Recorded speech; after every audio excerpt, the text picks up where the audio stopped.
বাংলাদেশ নারী দলের ইতিহাস গড়া অর্জন, প্রথমবারের মতো এশিয়ান কাপে অংশগ্রহণ।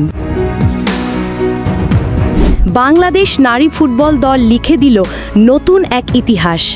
প্রথমবারের মতো তারা জায়গা করে নিয়েছে এএফসি নারী এশিয়ান কাপে। দীর্ঘ প্রতীক্ষার পর এশিয়া উপমহাদেশ পেরিয়ে এবার মূল এশিয়ান মঞ্চে পা রাখতে চলেছে বাংলার মেয়েরা। কঠিন পথ, সীমিত সুযোগ আর নানা চ্যালেঞ্জ পেরিয়ে এই অর্জন এসেছে। সাফ চ্যাম্পিয়নশিপ জয়ের পর থেকেই মেয়েরা নিজেদের প্রমাণ করেছে ধারাবাহিকভাবে।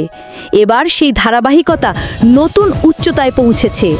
এই অর্জন শুধু নারী দলের নয়, পুরো বাংলাদেশের। দেশের ফুটবল ইতিহাসে এটি একটি বড় মাইল ফলক। বাংলাদেশ ফুটবল ফেডারেশনের পক্ষ থেকে মেয়েদের প্রতি কৃতজ্ঞতা ও শুভেচ্ছা জানানো হয়েছে। নতুন প্রজন্মের ক্রীড়াবিদদের জন্য এটি এক দারুণ অনুপ্রেরণা। এশিয়ান কাপে জায়গা পাওয়ার মধ্য দিয়ে আন্তর্জাতিক ফুটবলে বাংলাদেশের অবস্থান আরও শক্ত হবে বলেই মনে করছেন বিশ্লেষকেরা। সামনে কঠিন চ্যালেঞ্জ থাকলেও আত্মবিশ্বাসের জায়গায় এখন অনেকটা এগিয়ে বাংলার বাঘিনীরা।